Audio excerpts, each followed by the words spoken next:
Egg paratha இந்த மாதிரி செஞ்சு பாருங்க. ரொம்ப சூப்பரா இருக்கும். நல்லா சாஃப்ட்டா மெத்துன்னு. வாங்க இது எப்படி செய்யறதுன்னு பார்க்கலாம். நான் இந்த கப்பால 1 கப் அளவுக்கு கோதுமை மாவு எடுத்திருக்கேன். அதுல ஒரு 1/2 டீஸ்பூன் அளவுக்கு உப்பு சேர்த்துட்டு நல்லா கலந்துக்கலாம். கொஞ்சம் கொஞ்சமா தண்ணி ஊத்தி நல்லா சாஃப்ட்டான மாவா பிசைஞ்சு எடுத்துக்கலாம்.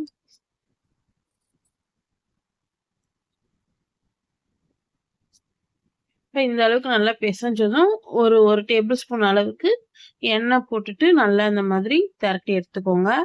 இந்த மாவு வந்து ஒரு 1/2 மணி நேரம் நல்லா ஊறட்டும்.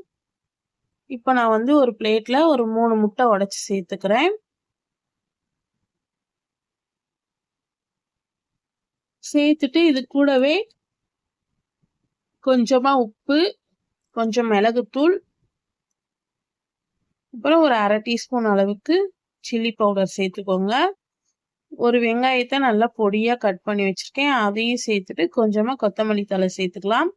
சேர்த்துட்டு இதை நல்லா மிக்ஸ் பண்ணி விடுங்க ஒன்று சேர.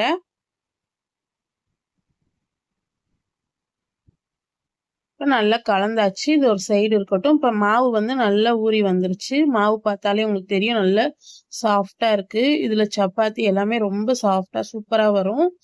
இந்த மாதிரி பிசைஞ்சு எடுத்தீங்கன்னா இப்போ நம்ம கல்லுல இந்த மாதிரி உருட்டி வச்சுட்டு கொஞ்சமா மாவு தொட்டு இதை வந்து நம்ம திரட்டிக்க போறோம். மீடியம் சைஸ் அளவுக்கு திரட்டிக்கோங்க.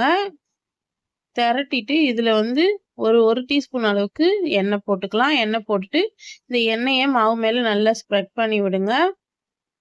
இப்ப நம்ம அடிக்கிற மாதிரி இதே மாதிரி நீங்க ஃபோல்ட் பண்ணி எடுத்துக்கோங்க. எடுத்துட்டு இன்னும் கொஞ்சம் லைட்டா மாவு தொட்டுட்டு நம்ம இந்த மாதிரி விரிச்சுக்கலாம்.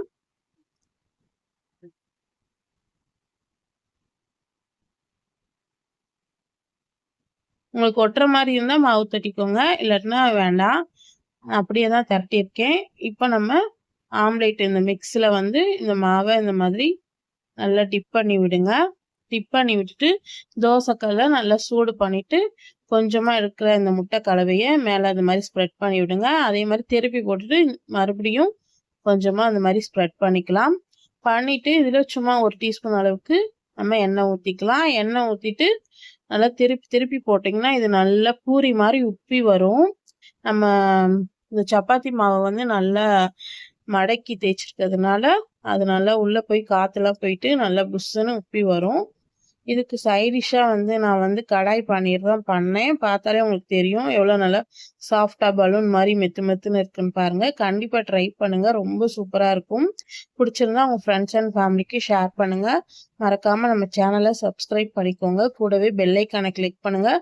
அப்போ தான் நான் போடுற வீடியோ உடனே நோட்டிஃபிகேஷனில் வரும். இப்போ பாருங்கள் எப்படி லேயராக எவ்வளோ சூப்பராக சாஃப்டாக இருக்குன்னு. இது கூட நீங்கள் என்ன கிரேவி வேணாலும் வச்சு சாப்பிட்லாம்.